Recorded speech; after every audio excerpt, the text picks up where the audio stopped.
there's a LAS files tab, and the LAS files tab will also list off your LAS files. It'll also show you the state of each file and whether the file's selected or not. That usually corresponds to with what you see for selected in the map view. So if I have my boundaries display, you see that it'll be cyan, it's selected. If I tell it to clear the selection, you'll see it reverts back to just a blue boundary, which is showing me that just showing me the data is currently unloaded. Right. There's a right-click menu that you can use for doing different things with the data. You know, if you didn't pyramid them or if you need to change the pyramids, you have options there. There's difference in the right-click menu for individual files versus all the files. So there's a couple different things that you can do. One of the things is you can create LAS files. So if you don't have any, there's a way to get to there. What you're going to see is symbology-wise in here is you see the pyramid. Black pyramid indicates we've got a good pyramid that's file that's up to date. That's a QVR file that's associated, you know, that's found in the data folder. So we added this, it created this QVR file. When we did the scan in LAS file analyst, it created the scan file. But the QVR file is what corresponds with this pyramid here. The little cylinder indicates whether the file is loaded or not. There are two ways to load data. We can double click the cylinder in the list and it will load the data for that file. Likewise, if you double click it again, it'll unload it. So you see here the corresponding information there. That same thing is done on the right click menu where we could load and unload the file.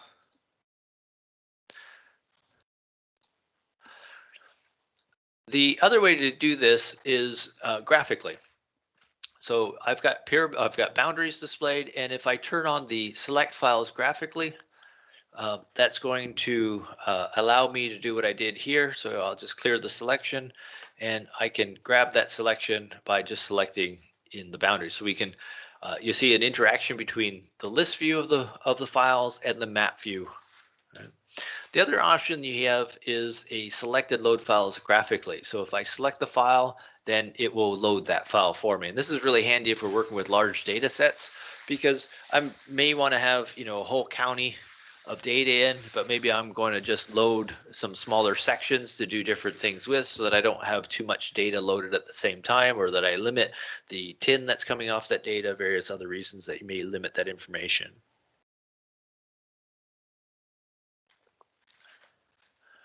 So that's some of what you have.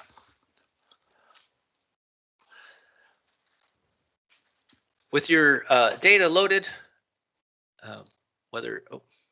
if you click off of it in the map view, it'll unload it because it's trying to, you know, it says, oh, I'm trying to unload.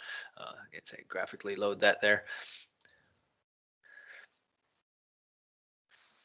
You'll see that it's displayed by elevation by default, and that's controlled up here by your legend. And we have several different legends that are available that are going to make use of different information, you know, different attributes of the LIDAR data if it's available. So we can do things like color banding, color by class.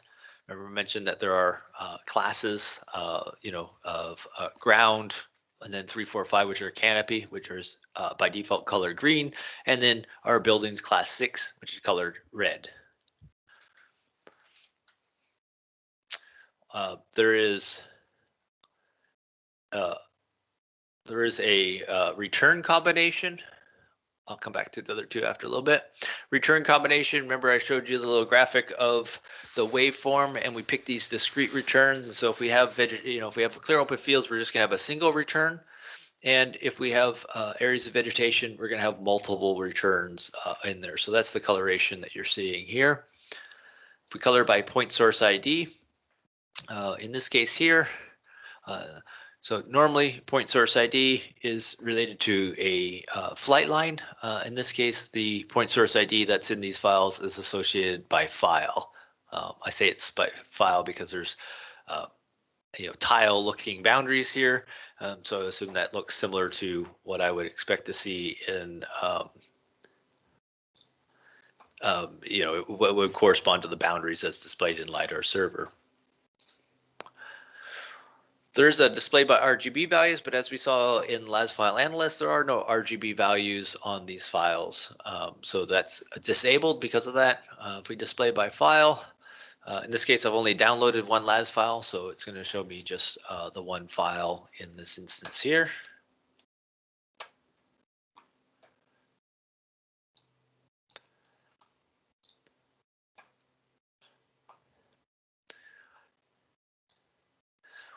There are a couple other options for looking at things by elevation difference or by density.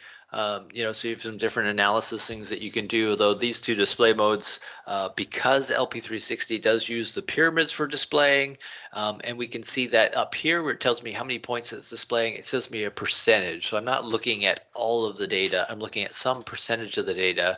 Then these two analysis techniques can be influenced by that. And so it's usually better, you know, to create an image so that we're looking at all the data and create an image product that tells us what the elevation differences are, or what the point density is. There is also an option for displaying by user data. Some software and some system manufacturers use the user data. It's a byte that's in the LAS file format that allows you to put any information in there, but a lot of people use it for distinguishing the beams or the channels or the sensors that are on a system. And so, you know, we see this especially like with our UAV systems that have 32 channels, then we can visualize it that way. With some of the high-end aerial systems, there's usually a split beam or a dual laser system, and it allows us to see the information from one versus the other. It's not always that user byte's free for anything to put whatever it wants in there. And so sometimes you'll look at that user information and it may be nonsensical if you don't understand what was put into that piece of the file.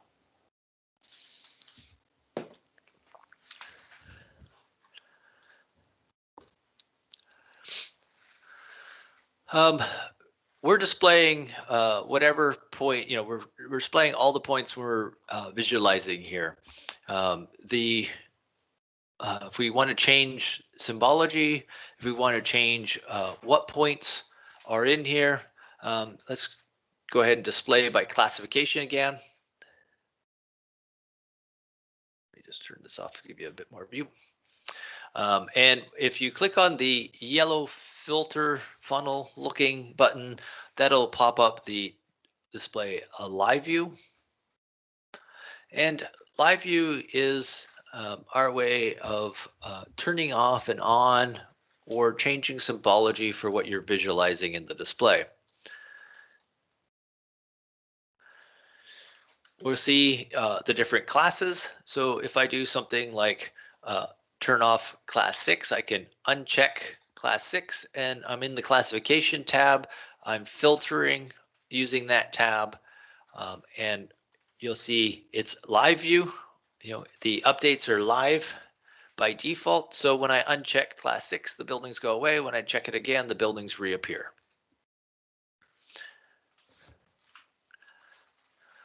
We can double click if you want to change the name of a field. We could change the symbology associated with it. We can change the flags that are being done on it.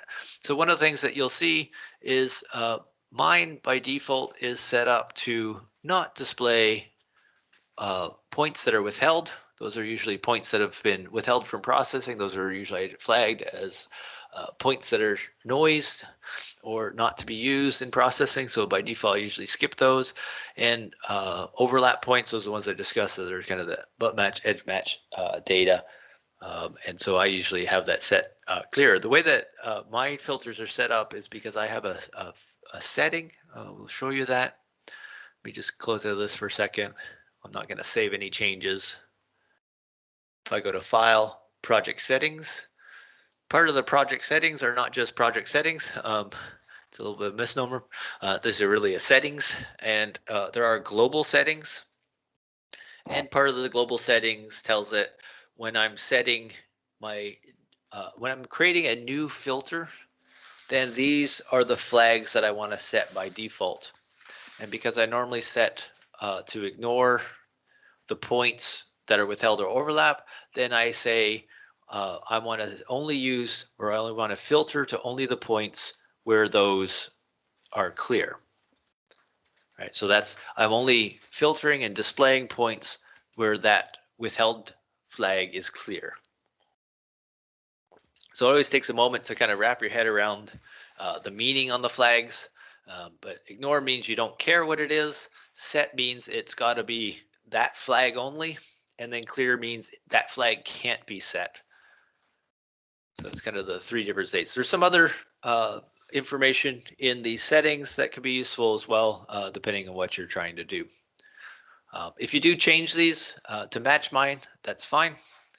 It'll mean that any new filters that you create will now have the withheld and overlap set automatically. If you wanted to change them, you can change them on a point basis. I just went back into the live view, the little yellow funnel filter up in the top right hand side of the main LP360 toolbar.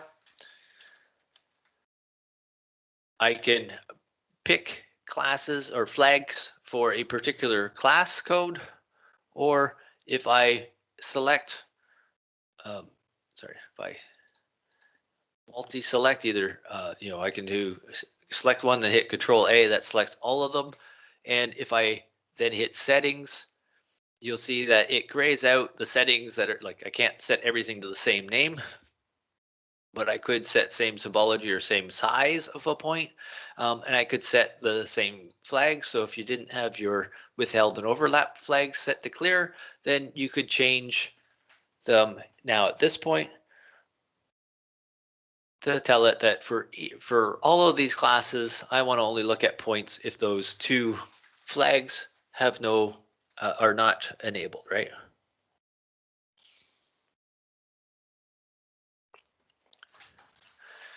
And then you would hit OK, and that would apply. And then you'll see, so what we show in the flag columns is what the state is for each of those flags. So, key points, I don't care. I'm ignoring that. It doesn't matter whether it's set or not. Withheld, I only want the ones where I don't have withheld points. Synthetic, again, don't care whether it's a synthetic point or not. Synthetic points are typically created points, whether they're created by a photogrammetric imagery or created through break lines. There's some different ways you can get a point added in. It's not a LIDAR point, not a real point, so it's a synthetic point. Overlap we discussed, and edge of flag. Edge of flag can be handy, or edge of scan, because edge of scan on some data sets can give you a rough outline of where each flight line is. So that's just setting some of the different flagging that's in here.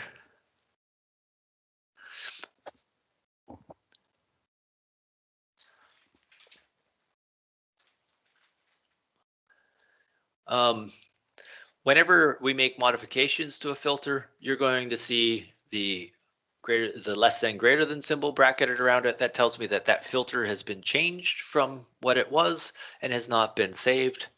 And if we click the save button, you'll get a dialog that either says to update the existing one or to save as a new filter.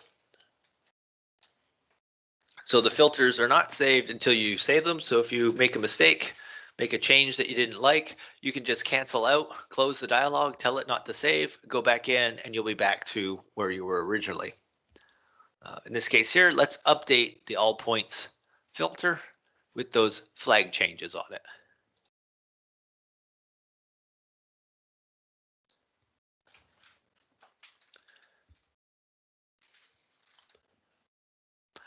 A couple other things just to be aware of here. There's a synchronized views that controls what views are synchronizing with the changes. So if you want to make changes to what you're displaying in one view versus another view, and we'll do that when we start doing different views, then we can toggle these synchronized views. The other thing would be point size.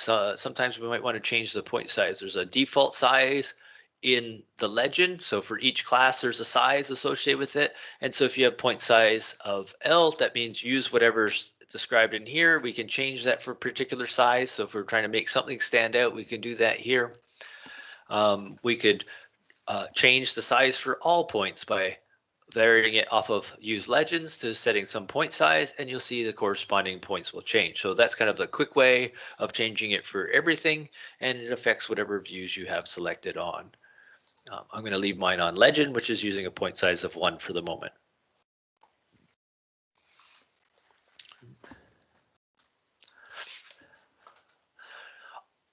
I'm going to, this is a Moodless Dialogue, so it can stay up at any point and allow us to kind of reference back to it. We can also close it down. It doesn't really matter there. If you do make changes to class names are not saved as part of the filters. There is a way that you can export the class names. And if you export the class names, that's usually because you want to use those class settings every time you create a new project. And so in project settings, global, there is an option to import class names, and you give it that, and that becomes the new class name default for any new projects. So if you're making changes, you want to persist those changes, and you usually want to change what the default startup is. So that's the way that you do it. You make the change, you export out the class names list, and you set it in the project settings.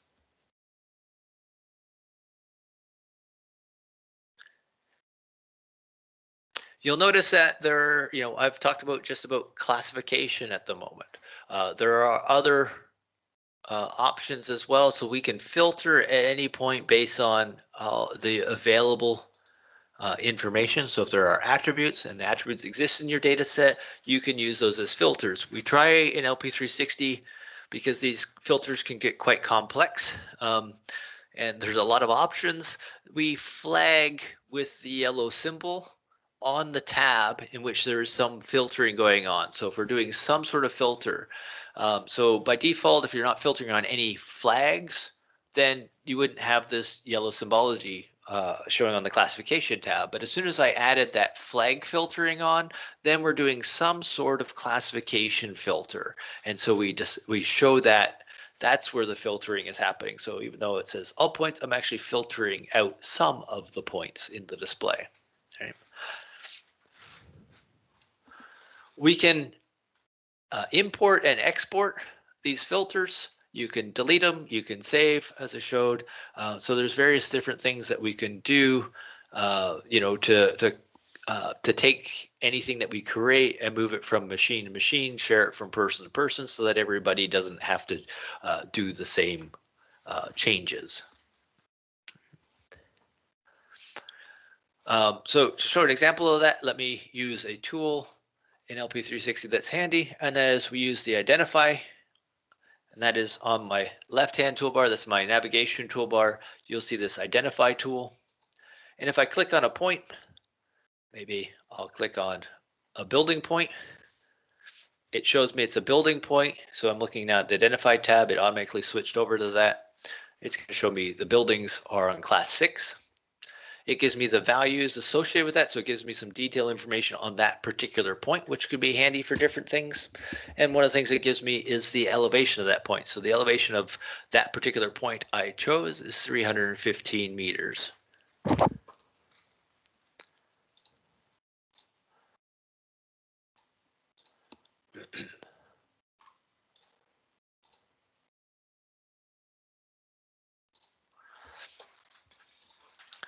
So I'm going to use that information because I'm going to show you how we can change and filter by elevation.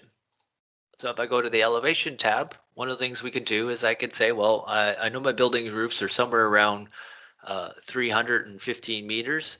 So maybe I will create an elevation filter. And elevation filters have a couple different things we can do with it. We could not use them.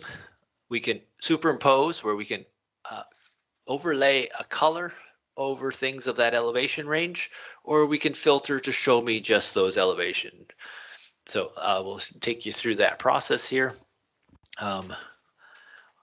We could add. So on the right hand side, we can add in a filter. And we can just give it some sort of name. I don't know, maybe I'll call it building elevation. Or I might tell it maybe show me the building, show me the points. You know, this is not directly related to building, but because I took a point off of a building, I'm going to call it building. And maybe I say, well, show me the points that are between, 300, maybe 312 meters to 320 meters. Well, probably not that tall. Let's do 300 and I said 315, so maybe 317. Maybe I'll make those a solid color. I'll make them a blue color. So this coloration is used with the superimpose option. And I'm on the elevation tab, so I should be display by elevation. Which means blue is probably a bad coloring to use. Let me change that color to something that's going to be stark on an elevation overlay. I'm going to change it to magenta.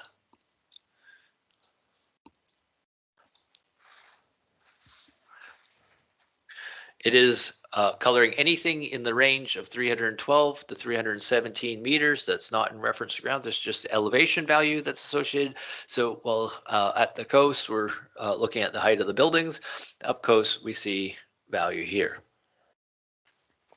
This is a nice way, I use the building as an example, but this is a nice way that if you wanted to look at flooding, you can get the elevation, of a point. So if I change that around, not meaning to confuse you, but if I change it around, my water body is somewhere around 305 meters. Maybe I'll edit this to say, here's my flood zone 1. And maybe my flood zone 1 is anything, maybe we change this to say, what happens when that water rises by 2 meters, it becomes 370 meters. Now you'll see the portion of the coastline that's affected by that. And I'm doing this just by, I'm not filtering on points, I'm just using a superimposing of the color range. I might add in a flood zone 2. Or maybe flood zone 2 is going to be between 307 and 309, and I make that one red. So the magenta now is our first 2 meter rise of the water body, and the red indicates our area of the second 2 meter rise. Right.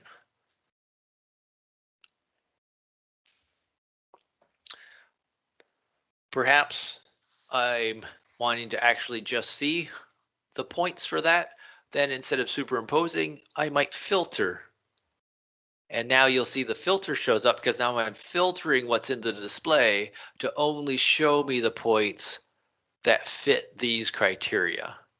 And you'll see that in the display. Let me just shrink my display up a little bit here. All right, so the only points that are displayed are those points that fall, that are less than 309 meters in elevation.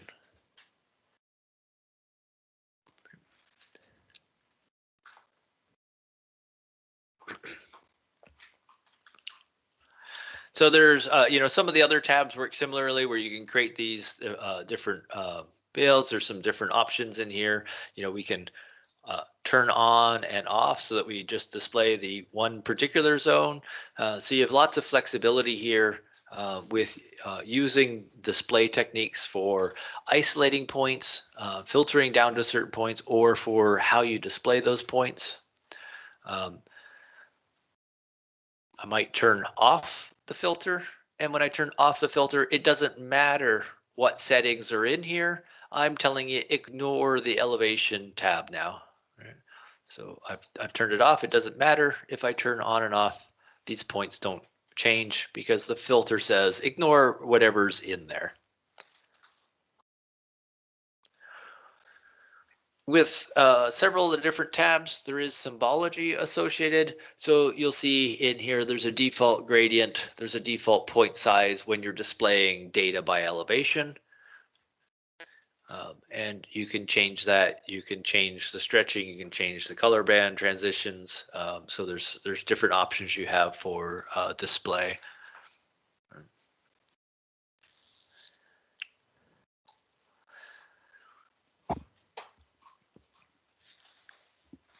So let's close the live view. And when it asks us if we want to save, I'm going to say no. I'm not changing anything at this point. And that gets me back to my default view based on what was saved.